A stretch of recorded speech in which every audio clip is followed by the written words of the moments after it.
you know, like sometimes God's ability to be amazing is just kind of like mind blowing.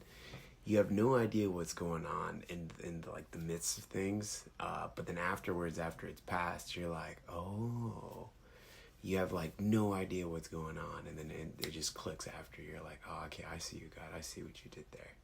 And the reason why I'm bringing it up in the first place is because my Snapchat showed those, those memories, and it popped up, and I saw me in an ambulance, and thinking back, I remembered exactly what it was, and I actually got hit in the heart while I was training and bruised it. So it was a big old problem. Felt like my heart stalled, like someone who doesn't know how to drive a stick shift properly. And so I sat down and I was like, well, maybe I should go to the hospital. And I actually had to stay there for a couple days.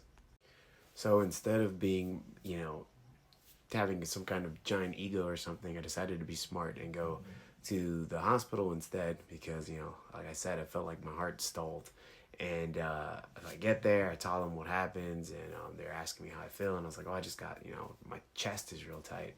And then they test my blood and my oxygen levels, and it turns out I got troponin that's really high, and I guess that's like the heart damaged enzyme. And so it was this big old thing, and I have to stay in the hospital for a bit, and it was in the middle of COVID, so like my family, they couldn't come visit me. I was in there all by myself, just me and the nurses coming in and out, and my heart rate was like super, super low when I was in there. I guess because of the whole damage thing, and it's already pretty low because of the whole athletics thing. But yeah, I was like setting off the heart monitor every little bit, and it was just it was a pretty scary situation. So like the nurses just keep on coming back and forth and testing to see like how my blood's doing and the troponin levels and I just remember just like texting my family because I don't know exactly what's going on. And I'm just like, hey guys, like I love you. I'm trying to put on like some kind of brave front so they're not worried about me too much because all they know is that I got like some kind of heart damage and they're not allowed to come see me.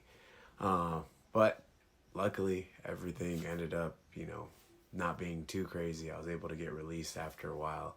And I remember the doctor told me, like, no physical activity, no, like, grappling, no punching, no running, no. He actually even told me not to watch any scary movies or get too crazy with my girlfriend because he didn't want my heart rate getting high at all. So like once I realized, like I'm not I'm not dying or anything, that kind of like problem goes away. And then all I'm thinking is like, dang, I gotta pull out of my fight now. I had a fight in a couple weeks, and I was pretty upset with that. I was just like, come on, God, like this. I was gonna go out there do my thing and go fight, and I was like, why'd you take that away from me? And I didn't understand at the time why he did, but it ended up being one of the greatest blessings ever to me to happen. So since I was on, like the sidelines and I couldn't train or anything, I actually got to spend a whole bunch of time with my grandmother.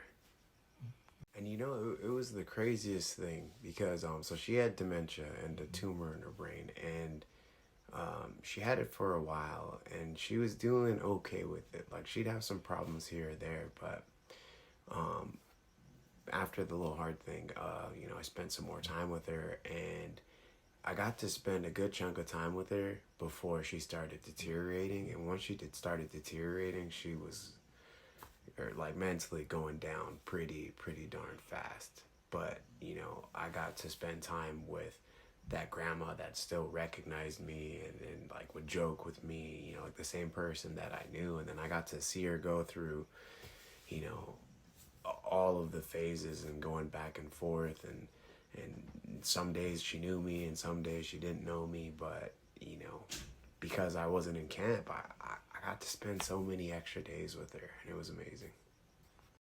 So yeah, I just got, because of the hard thing, which I thought, like God, I'm like, man, why is this being taken away from me? I got to spend so much more time one of the people I love most.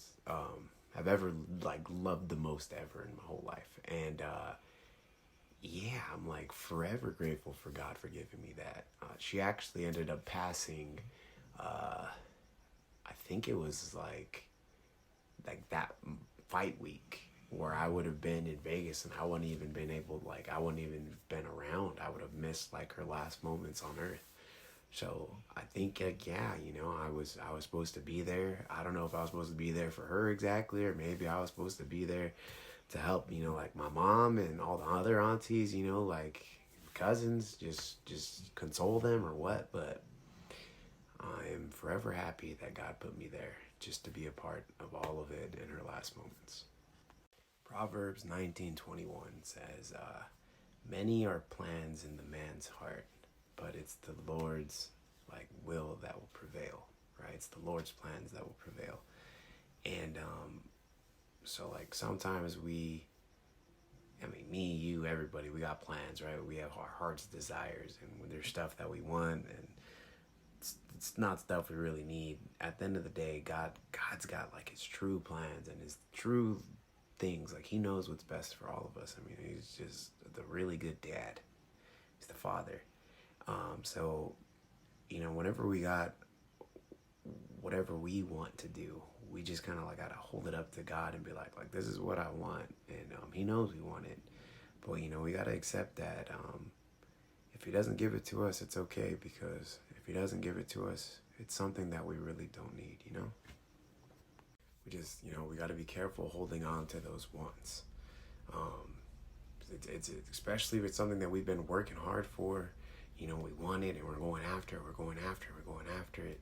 We start clinging to those things, and we almost start worshiping those things over God, and that's not something you want to do, because for one, all praise is always supposed to go to God. We're supposed to surrender, submit to that guy over anything.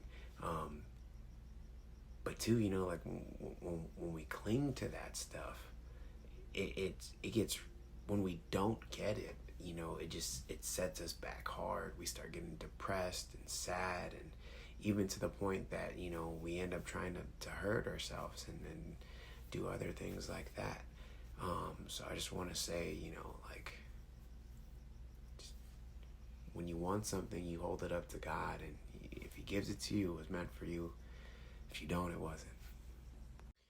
And I just want to end with saying that, if you're ever in a situation where you're holding on to stuff, and maybe multiple things, and you're like, I want this to happen, and over and over again, like those things don't happen, and you just don't understand why, and you're stuck in that rut, and the enemy's got you all twisted, and you just don't know what to do. Reach out to someone. God's there. You can always reach out to God. If you're not there yet to reach out to God, God puts people there for a reason. You can always reach out to your friends, and if you feel like you don't have anybody, you can always reach out to me. I try my best to answer everyone and help everyone I can. So if nobody else, I think God put me here for a reason, to help comfort and console people. So if you're going through some stuff, man, just hit my line, we'll get you feeling better. All right? Stay blessed.